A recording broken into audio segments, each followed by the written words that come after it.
Hallelujah. യേശുവേ സ്തോത്രം, യേശുവേ നന്ദി. എസെക്കിയേൽ പ്രവാചകന്റെ ഗ്രന്ഥത്തിൽ 43-ാം അധ്യായം 1-2 തിരുലിഖിതങ്ങൾ. അതാ ഇസ്രായേലിന് ദൈവം കിഴക്ക് നിന്ന് വരുന്നു. അവിടുത്തെ ആഗമനത്തിൻ്റെ ശബ്ദം പെരുവെള്ളത്തിൻ്റെ ഇരമ്പൽ പോലെയായിരുന്നു. ഭൂമി അവിടുത്തെ തേജസ് കൊണ്ട് പ്രകാശിച്ചു. ഈ വചനങ്ങളുടെ അത്ഭുത ശക്തിയാൽ നിങ്ങൾക്കേവർക്കും അഭിഷേകാഗ്നി ദൈവവചന ശുശ്രൂഷയിലേക്ക് സ്വാഗതം. ഹല്ലേലൂയ. പ്രിയപ്പെട്ട ദൈവമക്കളെ, ഇന്ന് നാം ചിന്തിക്കുന്നത് സമൃദ്ധിയിൽ അഹങ്കരിക്കരുത് എന്നതിനെ കുറിച്ചാണ്.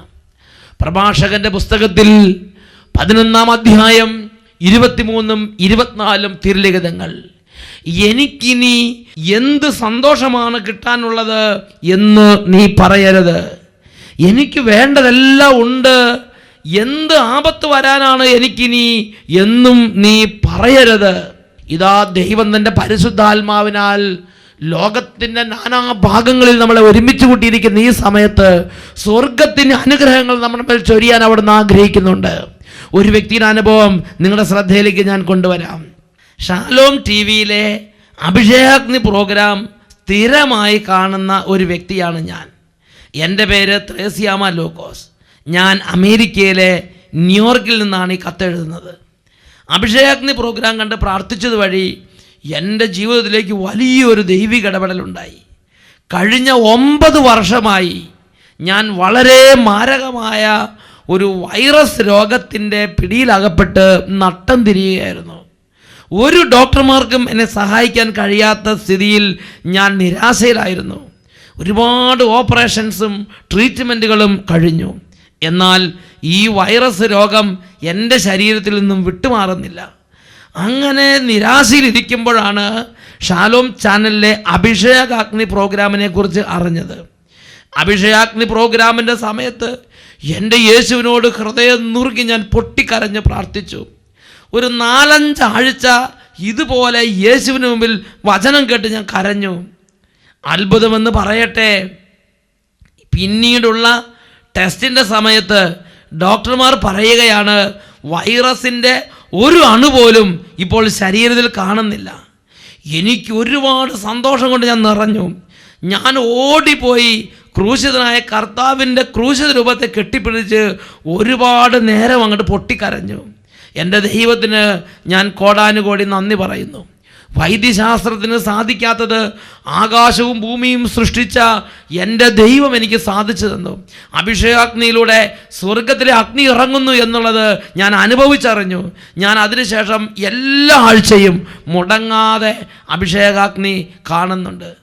എൻ്റെ ഓരോ മുടിയുടെ കൊഴിയുന്നത് പോലും എൻ്റെ ദൈവം അറിയുന്നുവെന്ന് തിരിച്ചറിവ് കൊണ്ട് എൻ്റെ ദൈവം എന്നെ അഭിഷേകം ചെയ്തു. എൻ്റെ ദൈവത്തിന് ഞാൻ കോടാനുകോടി നന്ദി അർപ്പിക്കുന്നു.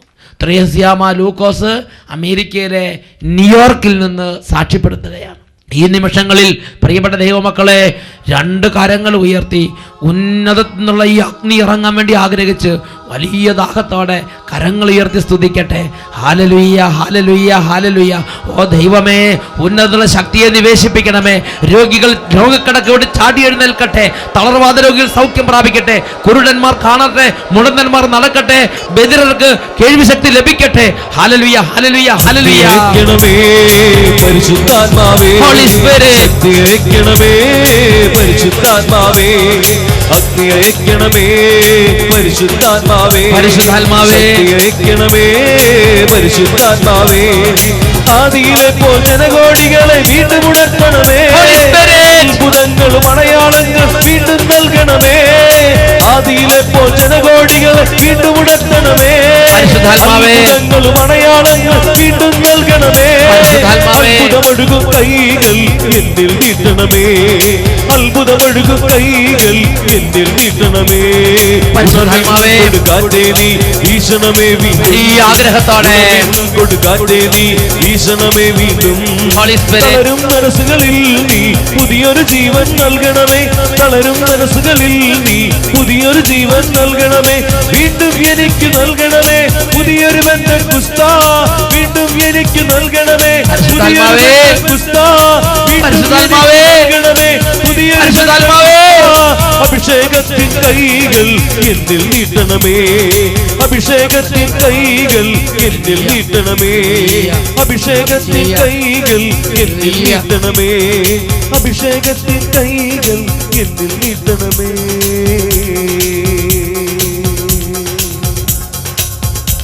കരങ്ങൾ ഉയർത്തി ഒരിക്കൽ കൂടെ സ്തുതിക്കട്ടെ. Hallelujah, hallelujah, hallelujah.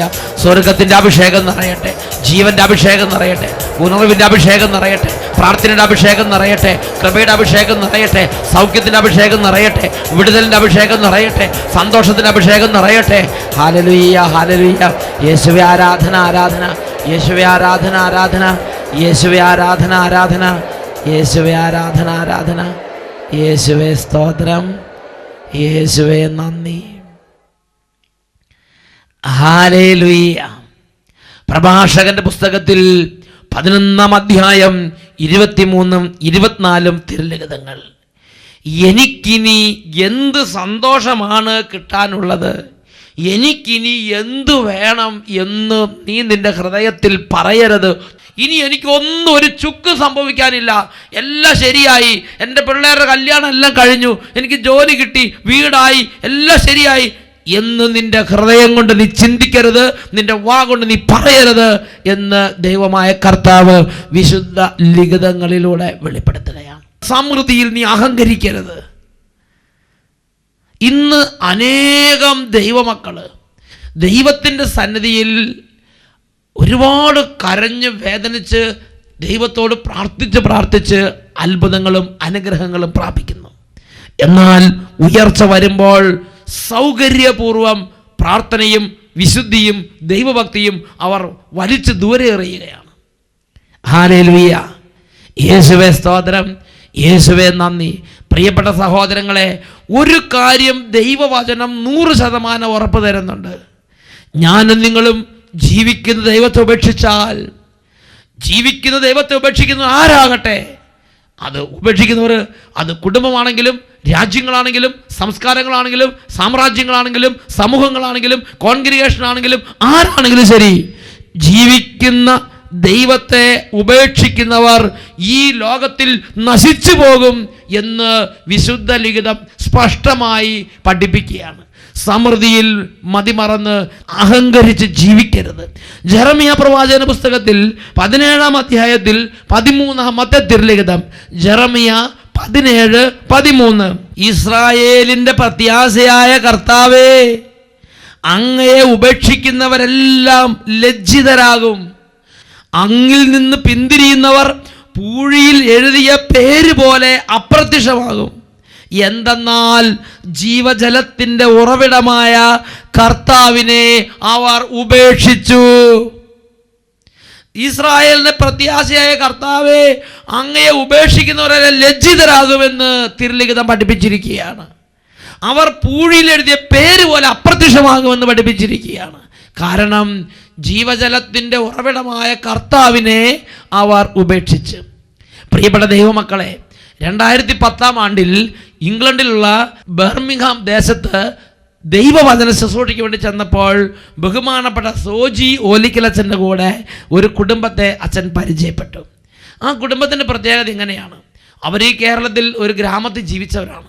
ഒത്തിരി കഷ്ടപ്പെട്ട് പഠിച്ച് അങ്ങനെ ഒരുപാട് പ്രാർത്ഥിച്ച്, മാതാപിതാക്കന്മാർ പ്രാർത്ഥിച്ച്, ആ ചേട്ടനും പ്രാർത്ഥിച്ച് ദൈവത്തിൻ്റെ അനുഗ്രഹം ഉണ്ടായി. അങ്ങനെ ഇവിടുന്ന് ഒരു ചില്ലി കാശ് മുടക്കാതെ ഇംഗ്ലണ്ടിലേക്ക് അദ്ദേഹത്തിന് വിസയും കിട്ടി, ജോലിക്കുള്ള ഓഫറും കിട്ടി. അങ്ങനെ അവിടെ ചെന്ന് കാര്യങ്ങളെല്ലാം ക്രമീകരിച്ച് വീണ്ടും ഒരു പുതിയ ഇൻ്റർവ്യൂവിന് അദ്ദേഹം പോയി. പുതിയ ഇൻ്റർവ്യൂവിന് ഒത്തിരി പ്രാർത്ഥിച്ചിട്ടാണ് പോയത്. പ്രാർത്ഥിച്ച് ഇൻ്റർവ്യൂവിന് ചെന്നു. ആ ജോലിക്ക് സെലക്ഷൻ കിട്ടി. ആ ചേട്ടൻ പറയുകയാണ്, ആ ജോലി എനിക്ക് അർഹിക്കുന്നതിനേക്കാൾ വലിയ ഉന്നതമായ ശമ്പളമുള്ള ജോലിയാണ്. ആ ജോലിക്ക് സെലക്ഷൻ കിട്ടി തിരിച്ചു വന്നപ്പോൾ നല്ല ഒരു കുപ്പിയും വാങ്ങിച്ചിട്ടാണ് വീട്ടിലേക്ക് വന്നത്. ഈ ജോലി കിട്ടിയ സന്തോഷം ആഘോഷിക്കാൻ വേണ്ടി ഒരു വലിയ കുപ്പി വാങ്ങിച്ച് അദ്ദേഹം വീട്ടിലേക്ക് വന്നു. പ്രിയപ്പെട്ട സഹോദരങ്ങൾ, ദൈവനിന്ദ എന്നല്ലാതെ എന്ത് പറയാൻ? വിനാശകാലെ വിപരീത ബുദ്ധി, അയാളുടെ നാശം അന്ന് ആരംഭിക്കുകയാണ്. പ്രിയപ്പെട്ട സഹോദരങ്ങളെ, അദ്ദേഹം മദ്യപിക്കാൻ തുടങ്ങി. പിന്നീട് ജോലിയിലൊക്കെ കയറി, ഒരുപാട് ശമ്പളമുള്ള ജോലി, ഒരുപാട് സാധ്യതകളുള്ള ജീവിതം. അങ്ങനെ UK ഉയർന്നു വന്നു. അതനുസരിച്ച് ഇയാളുടെ മദ്യപാനവും തോന്നിയാസവും പെരുകി വന്നു. അങ്ങനെ ഏതാനും വർഷങ്ങൾ ജോലി ചെയ്ത് കഴിഞ്ഞപ്പോൾ ഇയാൾ നിയന്ത്രണാതീതമായ മദ്യപാനത്തിന് അടിമയായി. ഈ അടുത്ത കാലത്ത് ഏതാണ്ട് 1 വർഷം മുമ്പ് സോജി ഓലിക്കലച്ചൻ അദ്ദേഹത്തെ കണ്ടുമുട്ടുമ്പോൾ അദ്ദേഹം 24 മണിക്കൂർ മൂക്കറ്റം കുടിച്ച് തല പൊക്കാൻ നിവൃത്തിയില്ലാത്തത് വീട്ടിൽ കിടക്കുന്ന ഒരു സാഹചര്യത്തിലാണ് കണ്ടുമുട്ടുന്നത്. അദ്ദേഹത്തിൻ്റെ മദ്യപാന നിമിത്തം തകർന്ന കുടുംബം, ഭാര്യ, 2 മക്കളെ നാട്ടിൽ കൊണ്ട്, കേരളത്തിൽ കൊണ്ട്, ആരുടെ വീട്ടിൽ കൊണ്ട് നിർത്തിയിരിക്കുകയാണ്. അങ്ങനെ ആ കുടുംബത്തിൽ അവർക്ക് ഒന്നിച്ച് ജീവിക്കാൻ പറ്റുന്നില്ല. ഭാര്യയ്ക്ക് സമാധാനമില്ല, മക്കൾക്ക് അവരെല്ലാം സകലരുടെ മുമ്പിൽ ലജ്ജിതരാകാൻ തക്കവണ്ണം നശിച്ച ഒരു കുടുംബമായി മാറി. അങ്ങനെ കുടുംബത്തിൽ ഭാര്യ ജോലിക്ക് പോകുമ്പം ഈ ഭർത്താവിൻ്റെ കട്ടിലിൻ്റെ 2 സൈഡിലും 2 ബക്കറ്റ് എടുത്ത് വെച്ച് കൊടുക്കും. എന്നിട്ട് ആ ബക്കറ്റിലേക്ക് ഛർദ്ദിക്കാൻ വേണ്ടിയാണ് ബക്കറ്റ് വെച്ച് കൊടുക്കുന്നത്. ആ ബക്കറ്റിൽ ഛർദ്ദിച്ചിടും. അങ്ങനെ വൈകുന്നേരം ഭാര്യ ജോലി കഴിഞ്ഞ് വരുമ്പോൾ ആ ബക്കറ്റ് എടുത്ത് കൊണ്ട് കഴുകി വീണ്ടും ബക്കറ്റ് വെച്ച് കൊടുക്കും. അങ്ങനെ ഛർദ്ദിച്ച് വിരകി കിടക്കുന്നൊരു അന്തരീക്ഷം. പ്രിയപ്പെട്ട സഹോദരങ്ങളെ, സോജിയച്ചനും ടീം അംഗങ്ങളും ഈ വാർത്ത അറിഞ്ഞു. അവിടെ ചെന്നു ദൈവമായ കർത്താവിനോട് പൊട്ടിക്കരഞ്ഞ് ഈ മനുഷ്യൻ്റെ പാപത്തിന് വേണ്ടി, ആ നന്ദികേടിന് വേണ്ടി പ്രാർത്ഥിച്ചു. എന്നിട്ട് ഈ മനുഷ്യന് വേണ്ടി അനുഗ്രഹിച്ച് വെഞ്ചരിച്ച് ആ കുടുംബത്തെ വിടുതലിലേക്ക് കൊണ്ടുവന്നു. അങ്ങനെ ഇരിക്കുമ്പോൾ ദൈവത്തിൻ്റെ അത്ഭുത ശക്തി ഈ മനുഷ്യൻ്റെ മേൽ വ്യാപരിച്ചു. ഇദ്ദേഹത്തിന് അനുതാപം ഉണ്ടായി. ഇയാൾ പൊട്ടിക്കരഞ്ഞു, ദൈവമേ വന്ന തെറ്റിനെല്ലാം മാപ്പ് തരണമേ എന്ന് പറഞ്ഞ് നിലവിളിച്ച് കരഞ്ഞു. ദൈവത്തിൻ്റെ അത്ഭുത ശക്തി ഒരിക്കൽ കൂടെ അദ്ദേഹത്തിൻ്റെ ശരീരത്തിലേക്ക് ഇറങ്ങി. അദ്ദേഹം ഒരിക്കൽ പോലും കുടിക്കാൻ പറ്റാത്ത വിധം വ്യത്യാസപ്പെട്ട ഒരു മനുഷ്യനായി മാറി. ഞാൻ 2010 ആണ്ടിൽ ഡിസംബർ മാസത്തിൽ UK ചെല്ലുമ്പോൾ കുറേ മാസങ്ങളായി കുടിക്കാതെ, ഒരു തുള്ളി പോലും മദ്യപിക്കാതെ, നല്ല വിശുദ്ധി, ദൈവത്തെ സ്നേഹിക്കുകയും ശുശ്രൂഷിക്കുകയും ദൈവത്തിന് സാക്ഷ്യം കൊടുക്കുകയും ചെയ്യുന്ന ഒരു വ്യക്തിയായി UK അദ്ദേഹം ഓടി നടക്കുന്നൊരു കാഴ്ചയാണ്. ഞങ്ങൾ വീണ്ടും ദൈവം അദ്ദേഹത്തെ അനുഗ്രഹിച്ച് ഉയർത്തി. പ്രിയപ്പെട്ട സഹോദരങ്ങളെ, ആ കുടുംബത്തിന് അവമാനം പതുക്കെ മാറാൻ തുടങ്ങി. ആ കുടുംബത്തിൻ്റെ ലജ്ജ, നാണം, മറ്റുള്ളവരുടെ അവമാനങ്ങൾ പതുക്കെ നീങ്ങാൻ തുടങ്ങി. ചിന്തിച്ച് നോക്കിക്കേ, ദൈവം അനുഗ്രഹിച്ച് ഉയർത്തിയതാണ്. പക്ഷേ സമൃദ്ധിയുടെ നടുവിൽ ദൈവത്തെ മറന്ന് പാപത്തിലേക്കും തന്നിഷ്ടത്തിലേക്കും പോയി. അതിൻ്റെ പരിണതഫലമായി എന്തുണ്ടായി? ആ കുടുംബം മുഴുവൻ നാശത്തിലും അപമാനത്തിലും ലജ്ജയിലുമായി. ജെറമ്യാ പ്രവാചകന്റെ പുസ്തകം 17-ാം അധ്യായം 3-ാം വാക്യം പഠിപ്പിക്കുകയാണ്, ഇസ്രായേലിൻ്റെ പ്രത്യാശയായ കർത്താവേ, അങ്ങയെ ഉപേക്ഷിക്കുന്നവരെല്ലാവരും ലജ്ജിതരാകും. അങ്ങയെ ഉപേക്ഷിക്കുന്നവരെല്ലാവരും ലജ്ജിതരാകും. ഹല്ലേലൂയ. ഇത് തന്നെ ഇസ്രായേൽക്കാരുടെ ചരിത്രത്തിൽ നമുക്ക് കാണാൻ സാധിക്കുന്നില്ലേ? ഇസ്രായേൽക്കാരുടെ ചരിത്രത്തിൽ നെഹമ്യാ പ്രവാചകന്റെ ഗ്രന്ഥത്തിൽ നമുക്ക് നോക്കാം. നെഹമ്യാ പ്രവാചകന്റെ ഗ്രന്ഥത്തിൽ 1-ാമത്തെ അധ്യായം, അവിടെ നെഹമ്യാ എന്ന് പറയുന്ന ഒരു ദൈവദാസൻ, ആ ദൈവദാസൻ ബാബിലോൺ പ്രവാസികളുടെ കൂടെ ജീവിക്കുകയാണ്. ബാബിലോൺ പ്രവാസികളുടെ കൂടെ ജീവിക്കുമ്പോൾ ഇസ്രായേൽ നാട്ടിൽ നിന്ന്, ജെറൂസലേമിൽ നിന്ന് ഒരു പൈതൽ ഈ ബാബിലോണിലേക്ക് എത്തിച്ചേർന്നു. ഉടനെ നെഹമ്യാ ചോദിച്ചു, എന്താണ് നമ്മുടെ ജെറൂസലേമിലെ സ്ഥിതി? 70 വർഷങ്ങൾക്ക് മുമ്പ് ജെറൂസലേമിൽ നിന്ന് ഇവരെ അടിമകളാക്കി ബാബിലോണിലേക്ക് കൊണ്ടുവന്നതാണ്. ജെറൂസലേമിലെ കാര്യമൊന്നും അറിയാൻ പാടില്ല. അതുകൊണ്ട് ഈ 70 വർഷത്തിനുള്ളിൽ ജെറൂസലേമിൽ എന്താണ് ഉണ്ടായത് എന്ന് നെഹമ്യാ ഈ പൈതലിനോട് ചോദിച്ചു. അപ്പോൾ നെഹമ്യാ കേട്ട വാർത്ത ഇതാണ്. നെഹമ്യായുടെ പുസ്തകം 1-ാം അധ്യായത്തിലെ 3-ാമത്തെ തിരുലിഖിതം. പ്രവാസത്തെ അതിജീവിച്ച് ദേശത്ത് കഴിയുന്നവർ കഷ്ടതയിലും അപമാനത്തിലുമാണ്. ജെറൂസലേം മതിലുകൾ തകർന്ന് തരിപ്പണമായി അഗ്നിക്കിരയായി അതേപടി കിടക്കുന്നു. 70 വർഷമായി ജെറൂസലേമിൻ്റെ മതില് അഗ്നിക്കിരയായി ചാരക്കൂമ്പാരമായി അങ്ങനെ കിടക്കുകയാണ്. ഇസ്രായേലിൽ അവശേഷിക്കുന്നവർ അപമാനിതരും ലജ്ജിതരും നിന്ദിതരുമായി അങ്ങനെ അപമാനത്തിലും നിന്ദയിലും കഴിയുകയാണ്. ഒരു ജനതയുടെ പാപത്തിൻ്റെ പരിണത ഫലമാണത്. എന്താണ് ഈ ജനതയുടെ പാപം? ഈ ജനതയെ ദൈവം സ്നേഹിച്ച്, യഹൂദ ജനത്തെ ദൈവം സ്നേഹിച്ച്, ദൈവത്തിൻ്റെ സ്വന്തം ജനമായി എടുത്ത്, ദൈവത്തിൻ്റെ സ്വന്തം ജനമെന്ന സ്ഥാനം കൊടുത്ത്, ദൈവത്തിൻ്റെ സ്വന്തം ജനമെന്ന നിലയിൽ വലിയ അത്ഭുതങ്ങളിലൂടെയും അടയാളങ്ങളിലൂടെയും ആ ജനത്തെ വളർത്തിക്കൊണ്ടുവന്നു. നല്ല നല്ല രാജാക്കന്മാരെ കൊടുത്തു. എന്നാൽ രാജാക്കന്മാരും ജനങ്ങളും ഒന്നടങ്കം ജീവിക്കുന്ന ദൈവത്തെ ഉപേക്ഷിച്ചു പോയി എന്നുള്ളതല്ലേ ചരിത്രം. ദാവീദിൻ്റെ കാലഘട്ടം തൊട്ട് യൂദയാ രാജ്യത്തിലും ഇസ്രായേൽ രാജ്യത്തുമായിട്ട് ഏതാണ്ട് 10-20ഓളം രാജാക്കന്മാരെ ദൈവം കൊടുത്തു.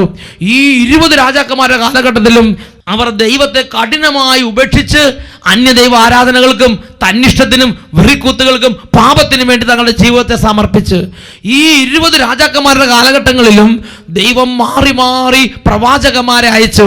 അതിനെക്കുറിച്ച് ദിനവൃത്താന്തത്തിന്റെ 2-ാമത്തെ പുസ്തകത്തിൽ 36-ാമത്തെ അധ്യായത്തിൽ 15-16 വാക്യങ്ങൾ നമ്മൾ വായിക്കുന്നുണ്ട്. പിതാക്കന്മാരുടെ ദൈവമായ കർത്താവ് തൻ്റെ ജനത്തോടും വാസസ്ഥലത്തോടും കരുണ തോന്നി അവരുടെ അടുത്തേക്ക് തുടർച്ചയായി ദൂതന്മാരെ അയച്ചുകൊണ്ടിരുന്നു. അവർ വിശുദ്ധ ജീവിതം നയിക്കുമ്പം വിശുദ്ധ ജീവിതത്തിൽ നിന്ന് ഒരു പടി കൂടി വിശുദ്ധ ജീവിതത്തിൽ നയിക്കാൻ വേണ്ടി അല്ല ദൂതന്മാരെ അയച്ചത്. അവർ ജീവിക്കുന്ന ദൈവത്തെ ഉപേക്ഷിച്ച് അവിശ്വസത കാണിച്ച് സമൃദ്ധിയിൽ മതിമറന്ന് അഹങ്കരിച്ച് ദൈവത്തെ ഉപേക്ഷിച്ചപ്പോൾ, ദൈവത്തെ വിട്ട് തന്നിഷ്ടപ്രകാരം രാജ്യം ഭരിക്കാൻ തുടങ്ങിയപ്പോൾ, ദൈവത്തെ വിട്ട് തന്നിഷ്ടപ്രകാരം കുടുംബങ്ങൾ രൂപപ്പെടുത്താൻ തുടങ്ങിയപ്പോൾ, ദൈവത്തെ വിട്ട് തന്നിഷ്ടപ്രകാരം സമൂഹത്തിന് രൂപം കൊടുക്കാൻ തുടങ്ങിയപ്പോൾ പിതാവായ ദൈവത്തിന് മനസ്സിലായി ഇതുങ്ങളെല്ലാം കൂടി നാശത്തിലേക്ക് പോവുകയാണ്, ഇതുങ്ങളെല്ലാം കൂടി നിത്യാഗ്നിയിലേക്ക് പോവുകയാണ്, ഇതുങ്ങളെല്ലാം കൂടി കൂട്ടനാശത്തിലേക്ക് പോവുകയാണ്. അതുകൊണ്ട് പിതാക്കന്മാരുടെ ദൈവമായ കർത്താവ് തൻ്റെ ജനത്തോടും വാസസ്ഥലത്തോടും കരുണ തോന്നി അവരുടെ അടുത്തേക്ക് തുടർച്ചയായി സ്വർഗത്തിൻ്റെ ദൂതന്മാരെ അയച്ചുകൊണ്ടിരുന്നു. എന്നാൽ അവർ ദൈവത്തിൻ്റെ ദൂതന്മാരെ പരിഹസിക്കുകയും അവരുടെ വാക്കുകളെ പുച്ഛിച്ചു തള്ളുകയും പ്രവാചകന്മാരെ അവഹേളിക്കുകയും ചെയ്തുകൊണ്ടേയിരുന്നു. ദൈവം ദൂതന്മാരെ അയച്ചുകൊണ്ടിരുന്നു, ജനം അവരെ പുച്ഛിച്ചുകൊണ്ടേയിരുന്നു എന്ന് 2 ദിനവൃത്താന്തം 36-ാം അധ്യായത്തിൽ 15-ഉം 16-ഉം തിരുലിഖിതങ്ങളിൽ നാം വായിക്കുകയാണ്. ഹല്ലേലൂയ. എന്താ അതിന്റെ പരിണത ഫലം ഉണ്ടായത്? ജീവിക്കുന്ന ദൈവത്തെ ഉപേക്ഷിക്കുന്നവർ ലജ്ജിതരാകുമെന്ന് വചനം പഠിപ്പിച്ചിട്ടില്ലേ? അത് തന്നെ സംഭവിച്ച്. അതാണ് 2 ദിനവൃത്താന്തം അതിൽ 36-ാം അധ്യായത്തിൽ 19-ഉം 20-ഉം തിരുലിഖിതങ്ങൾ. ആ ദേശത്തിന്റെ മേൽ കഠിനമായ പ്രത്യാഘാതം ഉണ്ടായി. ആ രാജ്യത്തിന്റെ മേൽ ശത്രുക്കളുടെ ആധിപത്യം ഉണ്ടായി. ബാബിലോൺ രാജാവായ നെബൂഖദ്നേസറും അദ്ദേഹത്തിന്റെ പരിവാരങ്ങളും ഈ രാജ്യത്തിന്റെ മേൽ ഇരച്ചു കയറി. ആ രാജ്യത്തെ അവർ വരുതിക്കുള്ളിലാക്കി. അവിടെ ഉണ്ടായിരുന്ന നിരവധി പേരെ വാളിനിരക്കി വെട്ടി തുണ്ടം തുണ്ടമായി മുറിച്ച് ദൂരെ എറിഞ്ഞ് പട്ടിക്കും പറവയ്ക്കും ഭക്ഷണമായി ഇട്ടുകൊടുത്ത്. ബാക്കി കുറച്ച് പേരുണ്ടായിരുന്നു. അവരെ പിടിച്ചു കെട്ടി ചങ്ങല കൊണ്ട് കൈയും കാലും കൊണ്ട് കെട്ടി, എന്നിട്ട് ചങ്ങലക്കിട്ട് പൂട്ടിയിട്ട് ജെറുസലേമിൽ നിന്ന് ബാബിലോൺ വരെ 1100 കിലോമീറ്റർ അവരെ നടത്തി ചാട്ടയ്ക്കടിച്ച് നടത്തി ബാബിലോൺ വരെ എത്തിച്ച്, അങ്ങനെ അപമാനിത നിന്ദിതരുമായി ചാട്ടയടി കൊണ്ട് ഈ പ്രഭുക്കന്മാര്, ഈ വലിയ വലിയ ആളുകൾ, ഈ പവിഴത്തെ പോലെ സ്വർണ്ണ നിറമുള്ളവര് ചാട്ടയടി കൊണ്ട് 1100 കിലോമീറ്റർ നടന്ന് ജെറുസലേമിൽ നിന്ന് ബാബിലോൺ വരെ പോകേണ്ടി വന്ന്. എന്നിട്ട് നെബൂഖദ്നേസർക്കും അവന്റെ പുത്രന്മാർക്കും കാലാകാലങ്ങളായി അടിമ വേല ചെയ്ത് ബാബിലോണിൽ ജീവിക്കുകയാണ്. പിന്നെ എട്ടും പൊട്ടും തിരിയാത്തവരും പൊട്ടന്മാരും നടക്കാൻ പറ്റാത്തവരും രോഗികളും രാജ്യത്തേക്ക് കൊണ്ടുപോയി ബാധ്യതയാകുന്നവരുമായ ചട്ടന്മാരും പൊട്ടന്മാരുമായ കുറച്ച് പേരുണ്ടായിരുന്നു. അവരെ ആ ദേശത്ത് ജെറുസലേമിൽ തന്നെ ഉപേക്ഷിച്ചിട്ട് അവർ പോയി. അതാണ് നെഹമ്യാ പ്രവാചകന്റെ പുസ്തകം 1-ാം അധ്യായം 3-ാം വാക്യത്തിൽ വായിക്കുന്നത്. ജെറുസലേമിൽ പ്രവാസത്തെ അതിജീവിച്ച് അവിടെ കഴിച്ചിരുന്ന കുറച്ച് പൊട്ടന്മാരുണ്ടായിരുന്നു. അവരും അപമാനത്തിന് എന്തെങ്കിലുമാണ്. പ്രവാസത്തിൽ വന്നവരും അങ്ങനെ തന്നെ ഈ രാജ്യത്ത് അടിമ വേല ചെയ്യുകയാണ്. അപ്പൊ നോക്കുക, അവിടെ അവശേഷിച്ചവരും പ്രവാസത്തിലേക്ക് കൊണ്ടുപോയവരും കൊല്ല ചെയ്യപ്പെട്ടവരും രാജ്യം മുഴുവനും ലജ്ജയുടെയും അപമാനത്തിൻ്റെയും നാളുകളിലേക്ക് വിട്ടുകൊടുക്കപ്പെട്ട്. എന്താ കാരണം? ജീവിക്കുന്ന ദൈവത്തെ ഉപേക്ഷിച്ച്, ജീവിക്കുന്ന ദൈവത്തിൻ്റെ വചനത്തെ ഉപേക്ഷിച്ച്, ജീവിക്കുന്ന ദൈവത്തിൻ്റെ മാർഗത്തെ ഉപേക്ഷിച്ച്. വീണ്ടും വചനം പഠിപ്പിക്കുകയാണ്, അതിലെ മന്ദിരങ്ങൾ അവർ ചുട്ടരിച്ച്. ഈ പ്രഭുക്കന്മാരും ഈ പാല് പോലെ വെളുത്തവരും ഈ പവിഴം പോലെ നിർമ്മലനുമായ ഈ പ്രഭുക്കന്മാരും വലിയ വലിയ ധനാഢ്യന്മാരും ജീവിച്ചിരുന്ന അവരുടെ മണിമന്ദിരങ്ങളെല്ലാം ഈ നെബൂഖദ്നേസറും സൈന്യനിരകളും വന്ന് ചുട്ടരിച്ച് ചാരക്കൂമ്പാരമാക്കി. അടുത്തത്, അവരുടെ വിലപിടിപ്പുള്ള പാത്രങ്ങളെല്ലാം ചവിട്ടി നശിപ്പിച്ചു കളഞ്ഞു. വാളിൽ നിന്ന് രക്ഷപ്പെട്ടവരെ അവർ ബാബിലോണിലേക്ക് തടവുകാരായി വലിച്ചഴിച്ചു കൊണ്ടുപോയി. പേർഷ്യ രാജ്യം സ്ഥാപിതമാക്കുന്നത് വരെ അവർ അവനും അവൻ്റെ പുത്രന്മാർക്കും ദാസന്മാരായി കഴിഞ്ഞു. അങ്ങനെ ജെറമിയ വഴി കർത്താവ് അരുളി ചെയ്ത വചനം പൂർത്തിയായി. ദേശം അതിൻ്റെ സാപത്ത് ആചരിച്ചു. 70 വർഷം പൂർത്തിയാകുന്നത് വരെ ശൂന്യമായി കിടന്ന നാളുകൾ അത്രയും ദേശം സാപത്ത് ആചരിച്ചു. യവന്മാരവിടെ ജീവിച്ചിരുന്ന കാലത്ത് ദേശത്തിന് സാപത്ത് കൊടുത്തില്ല. ആ വിശുദ്ധ ദിവസത്തിൽ പോലും, സാപത്ത് ദിവസത്തിൽ പോലും തലങ്ങും വിലങ്ങും ഓടി നടന്നവർ അധ്വാനിച്ച് പല കാര്യത്തിലുള്ള ചെയ്തു. ആ ദേശത്തിന് സാപത്ത് കിട്ടിയിട്ടില്ല. അതുകൊണ്ട് വിശുദ്ധ ലിഖിതം പഠിപ്പിക്കുകയാണ്, ജെറമിയ പ്രവചിച്ചതുപോലെ 70 വർഷങ്ങൾ ആ ദേശം ശൂന്യമായി കടന്നു. ശൂന്യമായി കടന്ന കാലങ്ങളൊക്കെയും ദേശം സാപത്ത് ആചരിച്ചു. ഹല്ലേലൂയ. പ്രിയപ്പെട്ട സഹോദരങ്ങളെ, ഇത് ഞാനും നിങ്ങളും മറക്കാതെ സൂക്ഷിക്കേണ്ട ഒരു സത്യമാണ്. ദൈവത്തെ ഉപേക്ഷിക്കുന്ന, ജീവിക്കുന്ന ദൈവത്തെ ഉപേക്ഷിക്കുന്ന കുടുംബമാണെങ്കിലും രാജ്യമാണെങ്കിലും ജനതകളാണെങ്കിലും ഗോത്രങ്ങളാണെങ്കിലും വംശങ്ങളാണെങ്കിലും ആര് തന്നെയാണെങ്കിലും ശരി, അവർ അവർ ഉപേക്ഷിക്കപ്പെടും, അവർ നശിപ്പിക്കപ്പെടും എന്ന് ചരിത്രത്തിൽ നിന്ന് വായിക്കുകയാണ്. റോമ സാമ്രാജ്യത്തിന്റെ സ്ഥിതി എന്താ?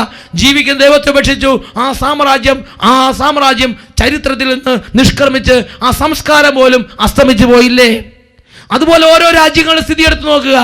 ദൈവത്തെ ഉപേക്ഷിച്ച ഓരോ രാജ്യങ്ങളും, ദൈവത്തെ ഉപേക്ഷിച്ച ഓരോ കുടുംബങ്ങളും ഇന്നല്ലെങ്കിൽ നാളെ അത് തകർച്ചയുടെയും വേദനയുടെയും കഥ പറയുന്ന കുടുംബങ്ങളായി ലോകത്തിൽ മാറുന്നു എന്നുള്ളതാണ് എനിക്ക് നിങ്ങൾക്ക് ചുറ്റുമുള്ള സത്യം. Praise the Lord. ഈ നിമിഷങ്ങളിൽ നമുക്ക് എഴുന്നേറ്റ് നിൽക്കാം, കരങ്ങൾ കൂപ്പി നമ്മൾ ദൈവത്തോട് പ്രാർത്ഥിക്കുകയാണ്. നിയമാവർത്തന പുസ്തകത്തിൽ 28-ാം അധ്യായത്തിൽ 47-48 തിരുലിഖിതങ്ങൾ, എല്ലാറ്റിലും സമൃദ്ധി ഉണ്ടായപ്പോൾ തികഞ്ഞ ആഹ്ലാദത്തോടെ നീ നിന്റെ ദൈവമായ കർത്താവിന് ശുശ്രൂഷ ചെയ്തില്ല. അതിനാൽ കർത്താവ് നിനക്കെതിരെ അയക്കുന്ന ശത്രുക്കൾക്ക് വേണ്ടി നീ വിശപ്പും ദാഹവും നഗ്നതയും പരമദാരിദ്ര്യവും സഹിച്ചുകൊണ്ട് വേല ചെയ്യേണ്ടി വരും. നീ നശിക്കുന്നത് വരെ നിന്റെ കഴുത്തിൽ ഇരുമ്പു നഖം ഉണ്ടായിരിക്കും എന്ന് തിരുലിഖിതം പഠിപ്പിക്കുകയാണ്. രണ്ട് കരങ്ങളും തുറന്നു പിടിച്ച് കരങ്ങൾ ഉയർത്തി അല്പനേരം സ്തുതിക്കാം. Hallelujah, hallelujah, hallelujah. ഓ ദൈവമേ, തിരിച്ചറിവ് നൽകണമേ. സമൃദ്ധിയിൽ അഹങ്കരിച്ച് ദൈവത്തെ ഉപേക്ഷിക്കാതെ വിനയത്തോടെ ജീവിതത്തിൽ ഞങ്ങൾ അനുഗ്രഹിക്കണമേ കർത്താവേ. Hallelujah, hallelujah. ബാബേൽ ഗോപുരം പണിയും മനുഷ്യ, ദൈവത്തെ നീ മറന്നുവോ? തിരുസന്നിധേ നിന്നകന്നുവോ? ബാബേൽ ഗോപുരം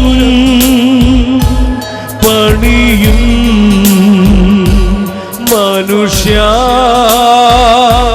ദൈവത്തെ നീ മറന്നുവോ? തിരുസന്നിധേ നിന്നകന്നുവോ? കരങ്ങൾ ഉയർത്തി ഒരിക്കൽ കൂടെ സ്തുതിക്കട്ടെ. Hallelujah, hallelujah. ഓ ദൈവമേ, ദൈവത്തിന്റെ വചനം കേൾക്കുമ്പോൾ പരിഹാസം തോന്നുന്ന ദൈവിക കാര്യങ്ങളോടും ദൈവരാജ്യ ശുശ്രൂഷകളോടും ദേവാലയ കർമ്മങ്ങളോടും വിശുദ്ധ കൂദാശകളോടും തിരുസഭയോട് അകൽച്ച തോന്നിപ്പിക്കുന്ന എല്ലാ തിന്മയുടെ അരൂപികളെയും അന്ധകാര പീഡകളെയും നാമത്തിൽ ശാസിക്കുന്നു, വിട്ടുമാറി പോകട്ടെ. Hallelujah, hallelujah. കൃപയുടെ അഭിഷേകം നിറയട്ടെ, ജ്ഞാനത്തിന്റെ അഭിഷേകം നിറയട്ടെ, വിശുദ്ധിയുടെ അഭിഷേകം നിറയട്ടെ, എളിമയുടെ അഭിഷേകം നിറയട്ടെ. Hallelujah, hallelujah. യേശുവേ ആരാധന, ആരാധന, ആരാധന. യേശുവേ ആരാധന, ആരാധന. യേശുവേ ആരാധന, ആരാധന. യേശുവേ സ്തോത്രം, യേശുവേ നന്ദി. Praise the Lord. ഹല്ലേലൂയ. ദൈവ തിരുനാമത്തിന് മഹത്വമുണ്ടാകട്ടെ.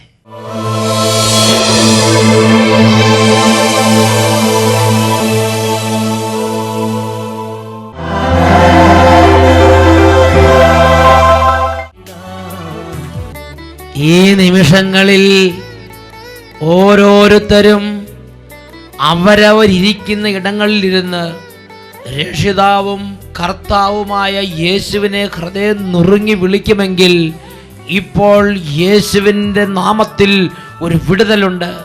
ഞാനും നിങ്ങളും യേശുക്രിസ്തുവിനെ ഹൃദയത്തിൽ രക്ഷിതാവും കർത്താവുമായി ആരാധിക്കണമെന്ന് പിതാവായ ദൈവം ആഗ്രഹിക്കുന്നു. അവിടെയാണ് അത്ഭുതങ്ങൾ, അവിടെയാണ് സൗഖ്യങ്ങൾ, അവിടെയാണ് വിടുതലുകൾ, അവിടെയാണ് അഭിഷേകങ്ങൾ. നിങ്ങൾ ഇരിക്കുന്ന സ്ഥലത്ത് തന്നെ ഇരുന്ന് രണ്ട് കരങ്ങളും ഈശോയിലേക്ക് ഉയർത്തി എത്രമാത്രം തീഷ്ണത യേശുവിനെ വിളിക്കാമോ അത്രയും തീഷ്ണതയോടെ, അത്രയും ദാഹത്തോടെ, അത്രയും ഉറക്കെ യേശുവിനെ വിളിക്കട്ടെ. ഈശോയേ,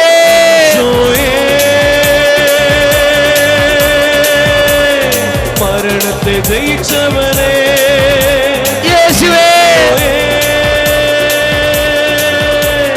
മരണത്തെ ജയിച്ചവനെ, കർത്താവായി അധിപതിയായി എന്നെന്നും നീ പാടണമേ. യേശുവേ, കർത്താവായി യേശുവേ, അധിപതിയായി യേശുവേ, യേശുവേ, പാടണമേ. ബന്ധനമഴിയട്ടെ, വിടുതൽ, വിടുതൽ, തുകൾ പൊട്ടട്ടെ. ബന്ധനമഴിയട്ടെ, കെട്ടുകൾ പൊട്ടട്ടെ. കുടുംബങ്ങളിൽ കെട്ടുകൾ അഴിയട്ടെ, വിടുതൽ സംഭവിക്കട്ടെ. കെട്ടുകൾ പൊട്ടട്ടെ. യേശുവിന്റെ തിരുരക്തം ഞങ്ങളിൽ നിറയട്ടെ. യേശുവിന്റെ ജീസസ് ക്രൈസ്റ്റ് ഞങ്ങളിൽ നിറയട്ടെ, ഞങ്ങളിൽ നിറയട്ടെ.